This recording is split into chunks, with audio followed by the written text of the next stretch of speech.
All right, we have the president of the Manitoba Métis Federation on the line, David Chartrand. David, how are you? I'm doing very well, Ray. I can't believe it's a beautiful day out there, and I think a lot has to have some enthusiasm. I had my Richard Germain was, of course, Minister of Youth, was here yesterday, and from the Northwest region. Yeah. Came all the way here to do a video for the upcoming assembly, which is, of course, March 27, 28. But at the same time, born my shotgun. There's already the atmosphere is changing in the community. Everybody's getting all pumped up. The geese are coming. And Grant took a picture of a flock the other day. I was flying. John Sanderson saw one flying over his house and right away ran to his phone to take a video. And, of course, that's spreading all the way to the north now into the central part of our province. And I swear it reminds me, it's got me all pumped here in Winnipeg. And this is the year that we'd be out already with my family. Albert, of course, would be there with me, and Stan Delarond and Robert Bushy, and we'd have other friends we take along with us, and we'd be ready to harvest. Endridge and I, we'd be all out there getting ready, waiting for the geese to arrive in probably the east side of Lake Winnipeg, we call it, by Pigeon Island. And we'd be all ready and pumped and just waiting every morning, sitting out there, sometimes nothing, but when they come, and our hearts will start pumping. But the work after that race, to start plucking and cleaning, it's a lot of work. It's a big animal, it's 30 pounds. So a lot of them are in their 20-pounders for sure, some are 30. And then, of course, we would share all of our kill, I'll call it, our victory. We share it all to so many families when we get home, and that's still a tradition they keep back home. And but a lot of the younger generation that rather eat KFC than the geese. So it's unfortunate their taste buds are changing, I guess, maybe. But this is the time a lot of people start to get pumped up because hunting season's coming around the corner, and I just encourage everyone to be safe. Ice gets dangerous this time. You got to make sure there's no running water underneath the ice, where of course it'll create a weakness. And so people have to be very, very careful when they're going out and preparing themselves. And there'll be a lot of, in Duck Bay, in those areas, Camperville, they'll be all out there getting ready to do their harvest. And then everybody waits for that first duck ray, because the geese come first and the ducks come after. So, and then everybody talks who got the first geese. It gets right around the town, who killed the first geese, who killed the first duck. And I'm sure people listening now, even Churchill and that, they get all pumped up, but they start way later. And when the people hear these kind of messages, Ray, they get pumped at home. You'll see people going to their sheds and getting their stuff ready, their camping gear ready, because they got to stay out there all day from sit in the snow or hide in the cold weather in the morning. It's really cold in the morning, and but you sit there and get pumped up. So again, to all those harvesters, make sure you share your kill, share your harvest with other, especially elders and others. Make sure they're all plucked and clean, because they are a lot of hard work involved in cleaning a geese, and it takes time, and it takes a lot of sore fingers, I'll tell you that. So anyways, let's go back. I spoke with the AGA. That's coming out March 27, 28, and that's going to be by Zoom, Ray. Yeah. Completely different world for all of us, and yes. I get so worried about cutoffs, people losing their connection, and because you're talking 500 people are going to be on this call, and maybe others willing to watch, and 500 will be participants of our local leaders, and of course our lead departments, our boards versus our cabinet. And you always use the word board, Ray, but it's a cabinet.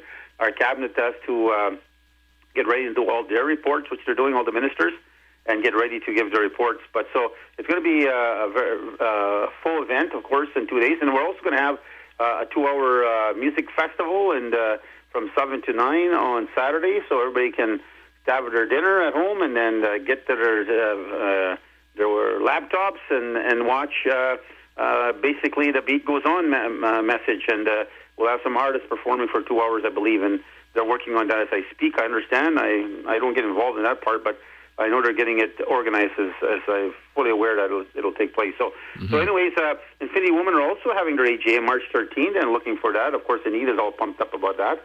I'll be speaking at the Infinity Women, and I'll be talking about their economic strategies for women in general and their trades and directions of where they want to go in regards to their priorities. And for example, daycare centers, that's going to be a good agenda, big agenda for them to speak on. It's going to result in many, many women being hired and trained to take over the daycare centers. Because if you look at daycare centers, there's a very, very high populace of female versus male. And so you'll see, again, great opportunities where Duck Bay is done. Dauphin is basically nearly done now. St. Eustatius on its way, Swan River, and on and on and on. They're building them right now as we speak right across the province. And again, that'll be short on the agenda, the Finny Woman. And also, we bought one in just outside of Selkirk there, and that's when they'll be working on to open up also. And goes on, as I said, and on, Ray. In Winnipeg, we're looking at already sites here, and that'll be, again, full opportunity for so much job creation. At the same time, having families have a place to take their children, and so they can go to work. Yeah. A lot of single mothers out there, single fathers, but mostly single mothers, and they're trying to work at the same time, but they need daycare. They need to take their children somewhere so they can go to work and feel safe that children are being protected and looked after. So again, look forward to that. So that meeting again for everybody, March 13th for Infinity Women. It'll be by Zoom, and now of course the RAGA, March 27, 28. And let me tell all our listeners right now that we will have a full-fledged assembly where we have 3,000 people showing up, and we're hoping it'll be October because we understand now with all these vaccines that Prime Minister Trudeau has been able to access additional 2 million above the 6 million from Pfizer, which will be in by March. And now Johnson & Johnson, the new one, has just come out, and that, again, is going to be a change maker. They got 10 million order coming in on that one, and potentially another 26 million that can be ordered from that. Or AstraZeneca is already in. And people don't fear AstraZeneca. It's the studies that you hear, the numbers are different. They say 62%. You hear that versus 90%. Well, those studies were in different contexts of time. So, in fact, AstraZeneca, I was listening to the doctors speak, or the experts, not the doctors. I guess they're doctors in general, they're experts. But they actually speak on that the number is much higher, but the study was at a different time and a different focus. So that's why it looks like 62% people say, well, I don't want that, I want the 95. So, but that study is a different study, not equal to each other. So that number is much higher in AstraZeneca when you look at it, and definitely they give you a guarantee 100% that the vaccine, that virus won't kill you once you have the AstraZeneca in your body. And also your sickness will be very mild. So again, that's a drug that we can trust, the vaccines. And of course, Moderna will also be shipping more in. So now you hear the province saying that they're going to vaccinate everybody by May, end of May, if all the vaccines come in. So how they're going to do that, Ray, don't ask me, because they're not working together with many.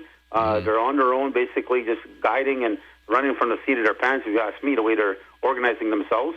Because I see, one of them that bothered me the most was getting that 95-year-old person to leave his house in a stretcher, taken by ambulance to the RBC Center downtown to get his needle, his vaccine, and then ship him back on a stretcher, back in an ambulance, back to his place. Like, why would you inconvenience such an elder like that at that age? And he's a war veteran on top of that. Why in the hell would you do that? I'm sending a nurse there. You trained 500, 600, 700. They talked about people being trained to give needles, and now all of a sudden they're making people drag them out of their houses at that age. Think of the inconvenience, Ray. Right. If somebody did that to your grandpa or your dad or somebody, dragging them out of their house in a stretcher to go get a vaccine. Yeah. It is unbelievable. It is. It is very sad, to be honest with you. It's poorly coordinated. It's something that they should be looking at. They should go to senior houses, house to house to house. It can be done, trust me. It's just that I'm sure they don't want to spend money because they said they have all the people trained and they have all these processes in place. So it's unfortunate it happens. And actually, while I'm giving out birthday greetings here, like Greg Doer, I understand this is the brief I got, and whether it's how far it's at up to date, I'm not sure. But Greg Doer used to be an MLA for Selkirk. His mom is Kay Doer. She's 98 and she lives in Selkirk at the Lions Manor. My understanding, she never got her vaccine yet. And then Clara McDonald, her birthday is on April 3rd. She's 91, and she lives in Lockport. She never got her vaccine yet. So it's just quite sad to see how far and how much they're missing the vote. And that's when we said to them, work with the MMF, work with the Métis government, let us help you lead these things because we know our people. And we will spend extra money if we have to, and to make sure that we can go to our elders' houses, give them needles. And people say, well, you can't do that. COVID's there. Well, that's what you wear masks for. That's what you protect yourself. That's right. And you ask the family if you could come there instead of dragging that elder out of their house and making them drive maybe an hour or more, like in Dauphin where they're talking, you got to drive over an hour to get their vaccines, and they got to drive back on their own. If they have no family, look out, they're in trouble.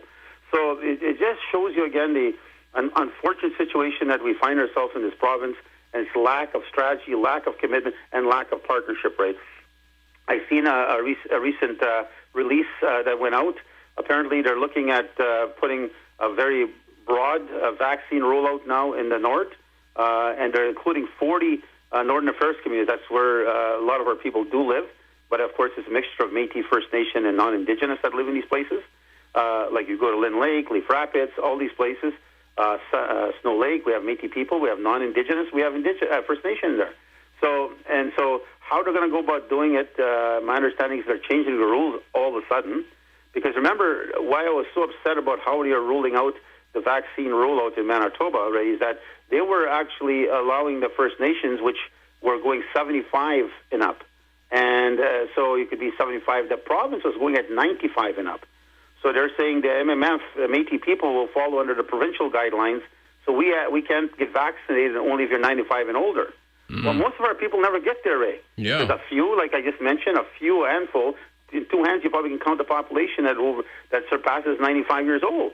But the First Nations also don't get at that age. So they're smart enough to go 75 and up. But now they're going down further. And my reaction right away is that they should have started at around the 60 up, 65 and up for Indigenous people, because our study shows that our people die way before the age of 75. And so when you start looking at that, how are they going to do it in the north now? If they're going to go in a community, are they going to say, well, you're Métis, you can't get it, you're too young, you're only 85, and you're First Nation, you can get it at 70? Like, when yet we live next door to each other? So but apparently they're changing our rules. They're going to say that everybody's going to get it now. So I guess it's not about science and data, like I've been saying. The palace have been saying, show me the data. And then, again, same thing with the Grand Chief, Arlen Dumas, show us the data. I don't know where the hell he came from with that kind of position. Like, that's an issue, and I will deal with Arlen Dumas one day in a different platform, and I hope he's hearing me, to try to attack my people that way. Trust me, there'll be a time of reckoning. And so you won't come and attack my people and say, show me the data, show me the information. I would never do that to the First Nations ever as a leader, and the Métis would never allow me to do it. And to attack the First Nations and say, you show me your data and science that you are deserving of a vaccine. You know, come on, give me a break already. Right. So, but that's not the position I'm hearing from Grand Chief Settee, Grand Chief Danielson, that we're working together hand in hand, arm in arm, and supporting each other.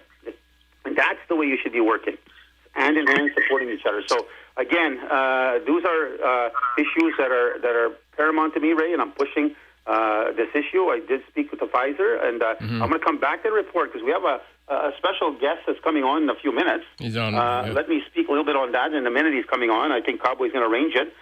Christian Sinclair and I had a meeting the other day, and we talked about some business transactions, and I want to commend the leadership of OCN. They're out of a deficit state and a positive position, surplus state, and again, it's a strong leadership on the reserve and the council and the community supporting it. So we had a good meeting on some of the business ideas that they're moving on, and some of them I'm moving on as on behalf of the people. So and myself also and Chief Anderson from Norway House, and we're talking about opportunities that may exist where we can partner and make both of our economies stronger. So that's the type of leadership I talk about when we talk about working together, not trying to say, well, Métis, you're not going to get your vaccines because you're not old, you don't show me our science. You know, like that is not how you do business. So how you do business is what Chief Sinclair and Chief Anderson are doing.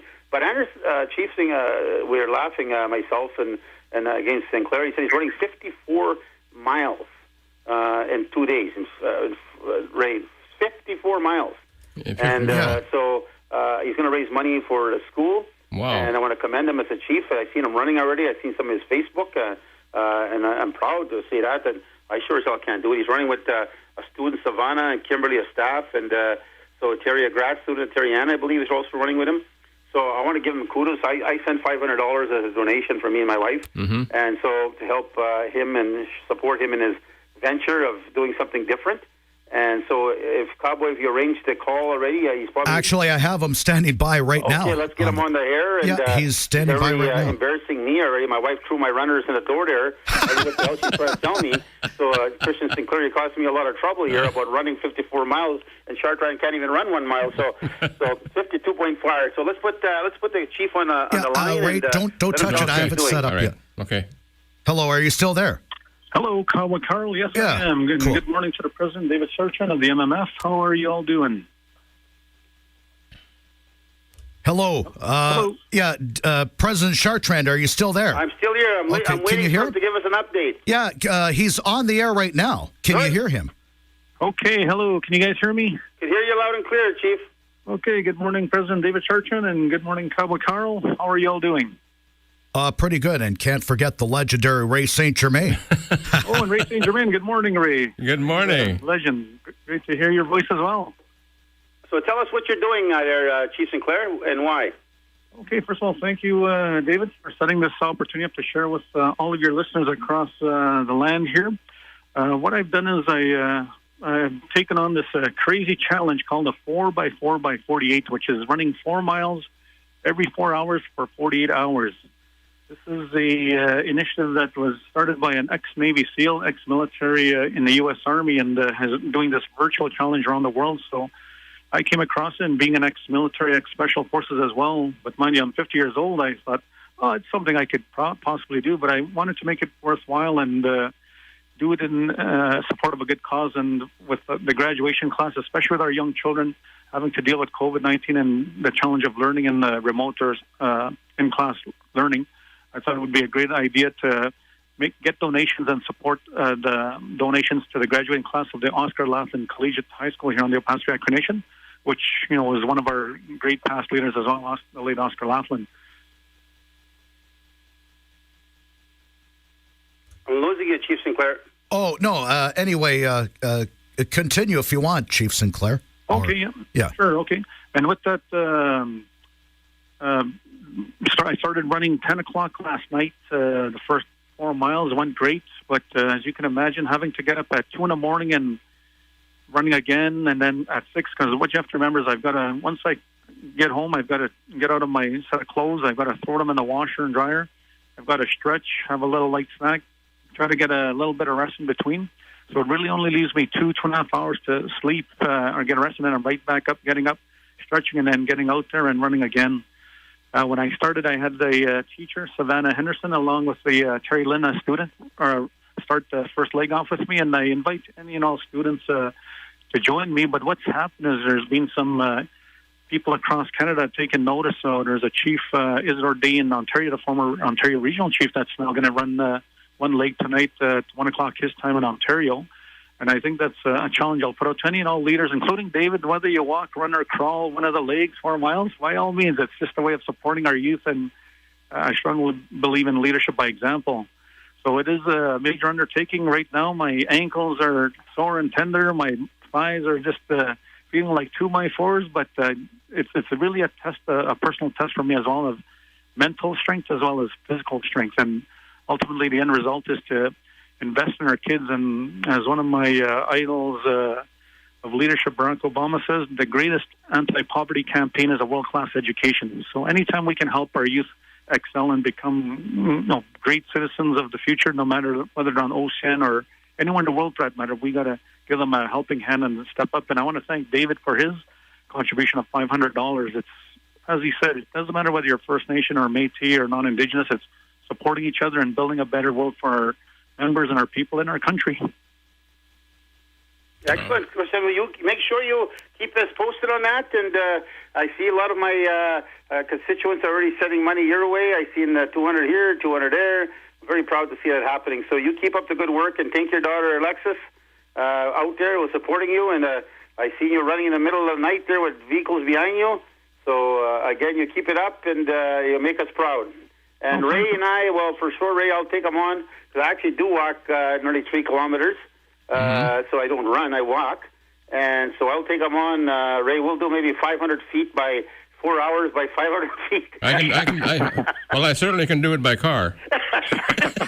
You'll follow behind David in the car. That's right. Well, you keep it up, very much, David, Chief Sinclair, and you keep us posted. And again, you're doing a commendable job on behalf of your band and on behalf of all Indigenous people by showing that not only you're going to walk the talk, you're going to do it, you're going to talk the walk. So basic back and forward. So again, you keep it up, and you're doing everybody proud. And I'm sure you're seeing the youth seeing you as a role model, and I'm sure they're very proud to see their chief going out of his way to make a difference. And I hope that funding, you'll reach your 10,000 goal. And the GoFundMe, of course, it's all there for people that want to go in.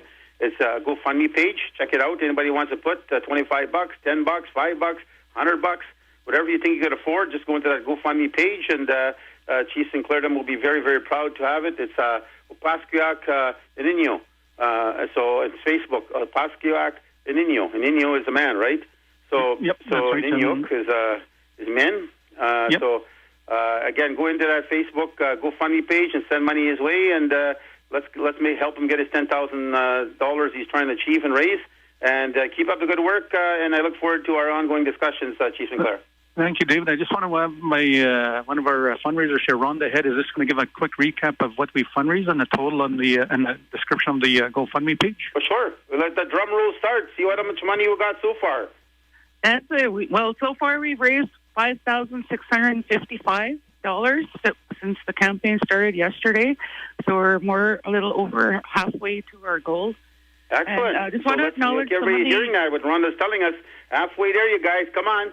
Let's dig in our little pocket. We have 50,000 listeners on this show. Go to that GoFundMe page and send. If everybody sends $20, $25, yeah, we're going to get there, no problem. Awesome. So I just want to share some of the people that have donated. I donated $25. Edwin Jebb, $100. Harold Cochran, $1,000. Nigel Fergus, $500. Davy Bobish, $40.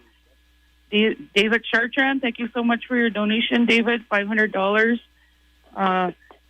Former AFN Regional Chief from Ontario, Isidore Day, $500. Waylon Sutherland, $100. Mark Andy Behrens, $10. Kate Patnode, $25. Great North GM, Frank Lang, $100. Crystal Constant, $150. Paskiak Business Development Corporation from OCN, $200. Valerie McKay, $200. Anita Campbell, $200. Y. Zai, $200. No, it's Wei Shi. She's from Ottawa. She works with us, and she sent $200. She's actually listening right now from Ottawa. Oh, okay. Sorry for saying the name wrong, and thank you. No problem. Her name is Wei Shi. Yeah. That's awesome. typical Indigenous name, Wei Shi. Well, thanks a lot, Rhonda, for that update, and keep us posted. And again, it's such a great thing that Christian's doing, and I'm sure he's pumping up the youth up there, and that anybody can do and make change. If you want to make change, you can do it. It doesn't have to, be something that's so breathtaking that they only want to make change. The smallest events can make change. So let's keep on supporting it, and you keep us posted. Okay, you guys take care and keep up the good run, and make sure you rub those ankles tonight there, Christian. Oh, yes, for sure. Okay, thank you very much. Take care, everyone. Okay, guys, take care. Well, that was Christian Sinclair.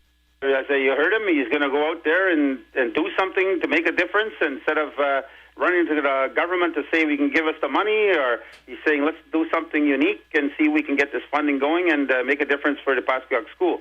So let me go on as I talked about Wei Shi. In fact, she's listening out in Ottawa. She's the one that sent $200 to support. She works, of course, she's an expert in statistician and numbers, and that's what her expertise is in a variety of other areas she works on with us. And I want to say hi to her kids, Yaya and Zanzer, and, of course, her husband, Eric. So they're listening out in Ottawa to our show.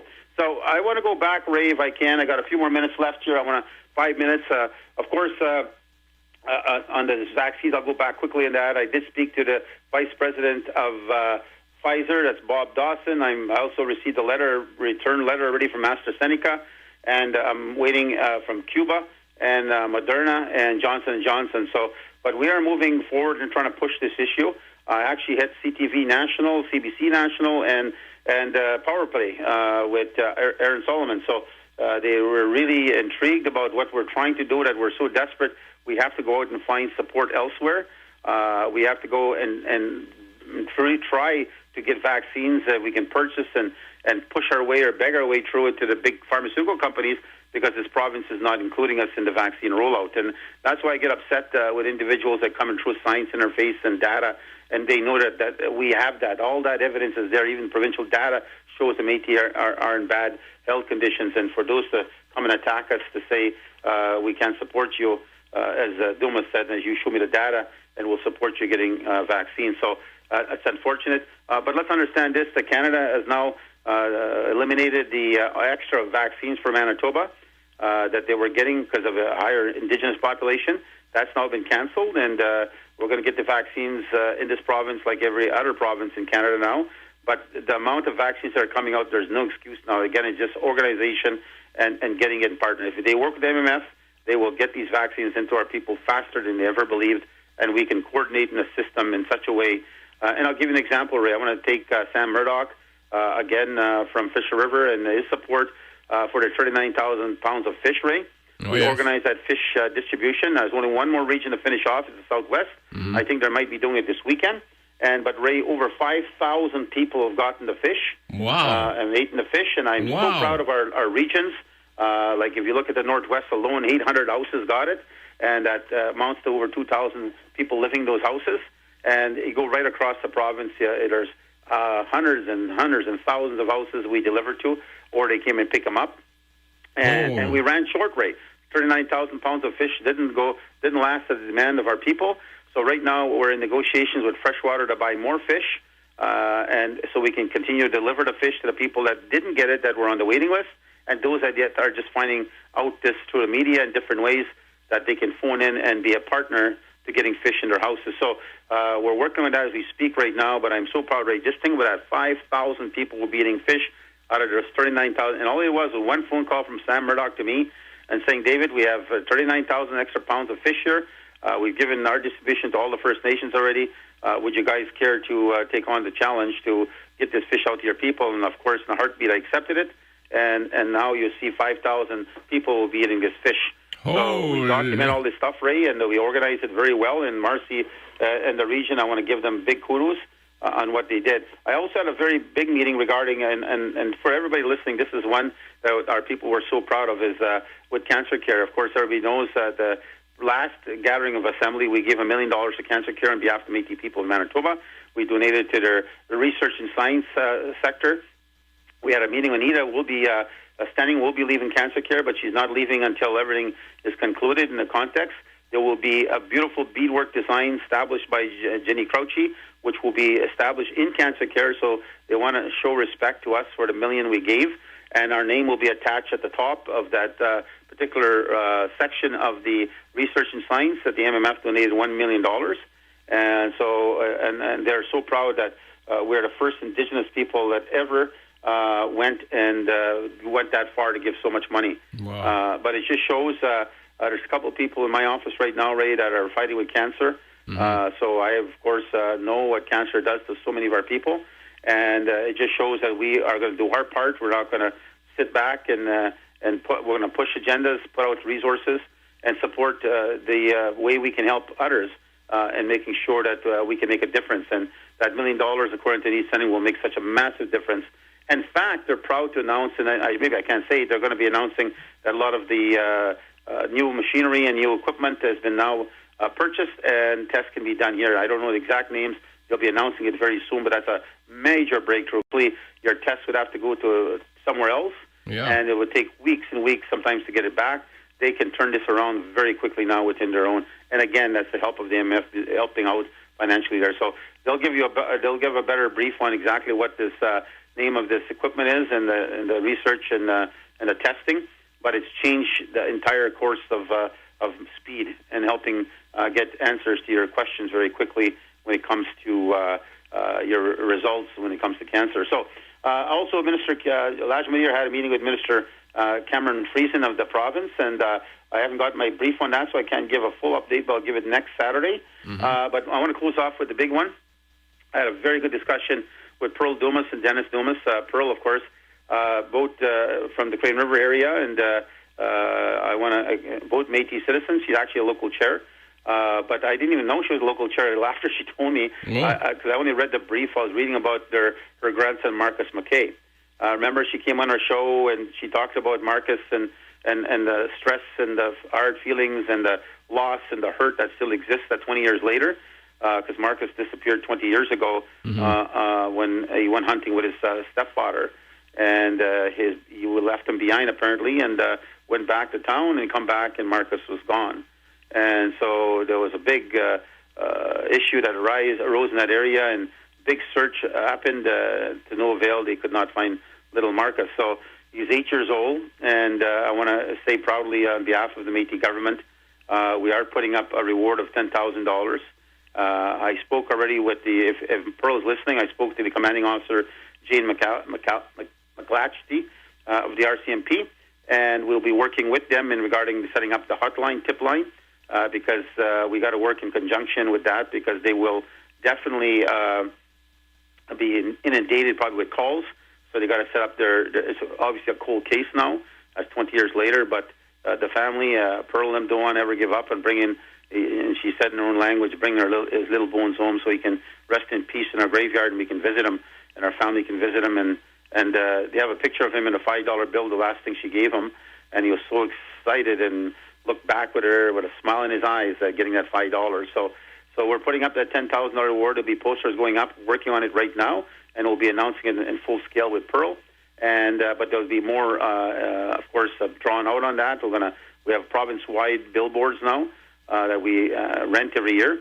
It costs us over $400,000. We can get our message across this province very quickly. And but in that standpoint, we're going to start having our own program. I've been working with Anita. We'll be making an announcement probably after Assembly Ray. I'll wait for that announcement on a new missing and murdered Indigenous boys and girls, and non-Indigenous we're even talking about. So we're looking at a big announcement of our own funding that will come into play, and where we can help First Nation and Métis that lost loved ones in unsolved murders, like Jelida's grandson. It's unsolved murder that happened in Thompson. So we are going to be putting out a full-scale program, Ray, and it's going to be a big one, and that'll be announced right after Assembly, and I won't get to the details of the money and so forth, but the Federation will be raising that with our Assembly to get some clearances in addition to getting maybe some more input to it. So again, Pearl, if you're listening, I'm very proud of you and the work you're doing. Same thing with Jennifer Catchway and her family. They never give up searching every year. And, of course, we put $10,000 there for Jennifer Catchway's, which now leads to $20,000. So this $10,000 is guaranteed. And, as I said, we'll get into greater detail once we get there. So, again, Ray, with that being said, I'll say goodbye. There's more I should have been reporting on, but I set that thing up. I think I did did all the birthdays, Ray? I don't think I did, right? Happy birthday to Ron Conway, as Sharon Pronto's son. Celebrated March 3rd. Happy birthday to Kathy Bear. Sharon Vargas will celebrate her birthday on Wednesday, March 3rd. Happy birthday to Dustin Panson. He works at our office in charge of buildings and capitalization and land acquisition, March 4th. Happy birthday to Desiree Gillespie, who celebrated her birthday on Sunday, March 7th.